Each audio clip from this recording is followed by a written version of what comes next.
Good Tuesday morning. We are following new developments in the disappearance of Nancy Guthrie, including a major decision from investigators. It is February 17th. This is Today.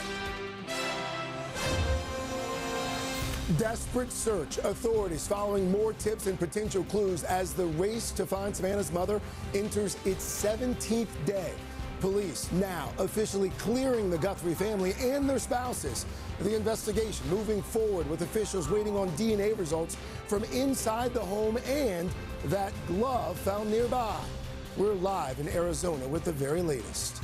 Chilling scene, a deadly shooting caught on camera at a high school hockey game in Rhode Island.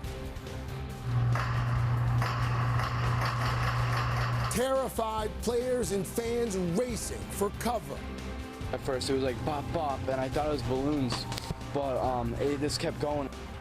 3 people killed. What we're learning about the shooter this morning and the Good Samaritan who saved lives.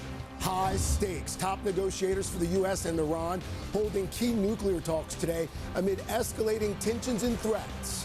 I don't think they want the consequences of not making a deal. They want to make a deal. And the major U.S. military buildup in the Middle East now.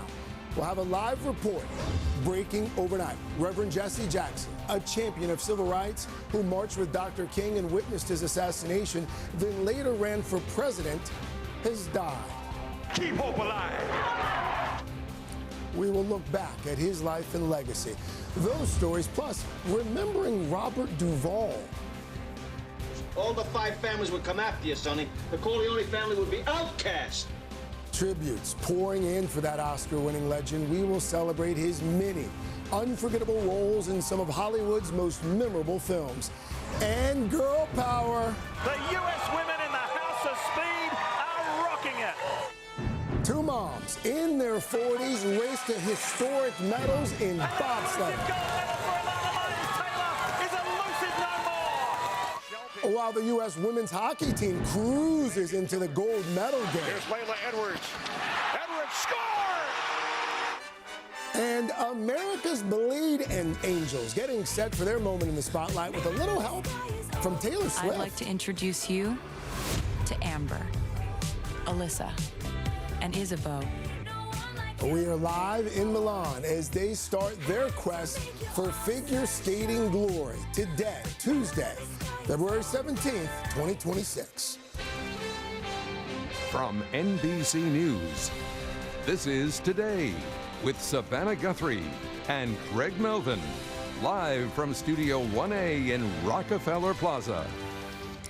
And a very good morning to you. Welcome to Today. Thank you so much for starting your Tuesday with us. Hoda with us once again while Savannah remains with her family in Arizona. And that is where we begin the ongoing search for Nancy Guthrie, today marking 17 days since Savannah's beloved mom went missing. The Pima County Sheriff announcing all members of the Guthrie family, including siblings and spouses, have officially been cleared as possible suspects, releasing a statement that reads in part, quote, "To suggest otherwise is not only wrong, it is cruel." It comes amid a new focus on DNA evidence from 2 separate locations. The glove found some 2 miles away from Nancy's home and samples taken from the property that are not Nancy's or anybody close to her. We've got it all covered for you once again, and we will start with NBC's Liz Kreutz, who remains on the ground for us in Tucson. Liz, good morning. Hi, Craig. Hi, Hoda. Good morning to both of you. This is the first time that the sheriff has officially come out and cleared anybody as a suspect. Overnight, I asked the sheriff why he did it, and he told me that kindness matters and that he believes it is his duty to stand up and be a voice for the victims, in this case, Savannah and her family. More than 2 weeks since Nancy Guthrie went missing, Pima County Sheriff Chris Nanos issuing a strong statement Monday, saying none of the Guthrie family members, including siblings and spouses, are suspects, saying the family has been nothing but cooperative and gracious and are victims in this case, adding to suggest otherwise is not only wrong, it is cruel. The Guthrie family are victims, plain and simple. The statement, a direct response to an army of so-called armchair detectives, internet sleuths who have taken an interest in the case and at times made up wild and often inaccurate theories about Nancy's disappearance 17 days ago, some of it fueled by erroneous media reports. Until now, the sheriff has been reluctant to rule out anyone since there's still no suspect. But Nanos tells NBC News he did it because sometimes we forget we're human and we hurt and kindness matters. I'm not going to sit in silence when others are attacking the innocent. And the sheriff telling KOLD 13 family members were ruled out as suspects in the first few days. We're also learning more about the array of tactics investigators have been using, including trying to track down Nancy through her pacemaker, according to the sheriff, and canvassing local gun stores, according to a federal law enforcement official. Another outstanding question, that glove found 2 miles from Nancy Guthrie's home that the FBI says contains unknown male DNA. While a person familiar with the matter says the glove is consistent with the one seen on the suspect in the surveillance video, forensic experts are increasingly skeptical. Is this glove the aha moment that some people might be making it out to be? Well, in my opinion, it's not, because it's really too far from the crime scene. I think my biggest question is, have they found DNA from an unknown male inside that house? DNA was found on the property that, according to the sheriff's office, is not Nancy's or someone close to her. The sheriff tells us investigators are still working to determine who it belongs to. And the sheriff also says that they're looking into the possibility that, like the suspect's backpack, his clothes, like his face mask, his zip-up jacket, that those items were also bought at Walmart. He says that investigators are actively right now working with Walmart management, and part of that is trying to figure out who, if anyone, may have purchased all or some of those items. Craig? Liz Quartz-Force there in Arizona. Liz, thank you. We're joined now by NBC's national law enforcement and intelligence correspondent, Tom Winter, who's been following this every step of the investigation.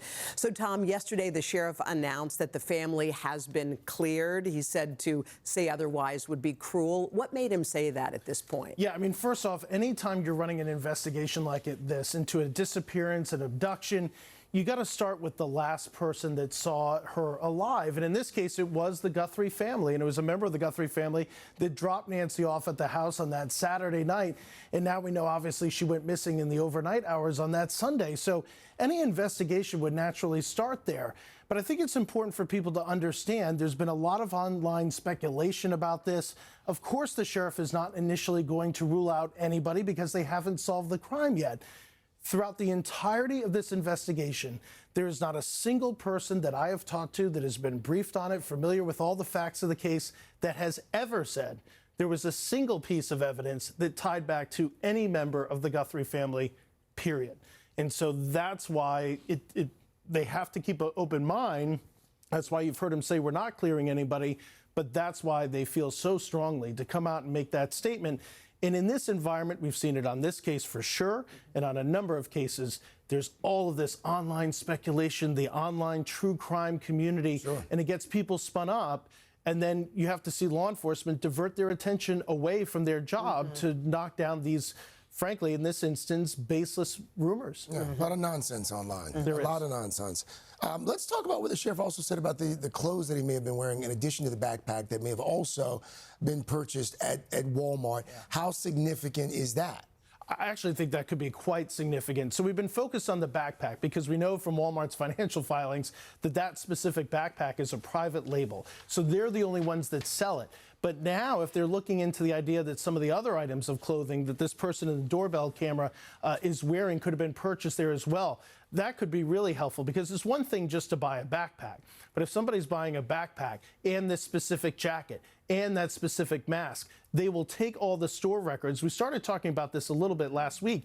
Now it's so much more enhanced because you can say who bought all three. And if you're buying online, same story. Buying in store, same story. You're going to try to look for somebody who's actually bought all three of those things. That's going to be a lot harder than just somebody who bought one thing. I know some people say, well, what if he bought those items with cash? Well, you'd know that it was a cash purchase. You could go back to the store and hopefully there might be some video surveillance of either a car or somebody coming into the store that would be very helpful to this investigation. So that actually could be a bit of good news, a bit of hopeful news this morning. Okay. Thank you, Tom. That's what we want, some hopeful news. Tom, thank you as always. Again, we want to put up the tip line right now. If you know anything, if you've heard anything about this case, there's the phone number, 1-800-CALL-FBI.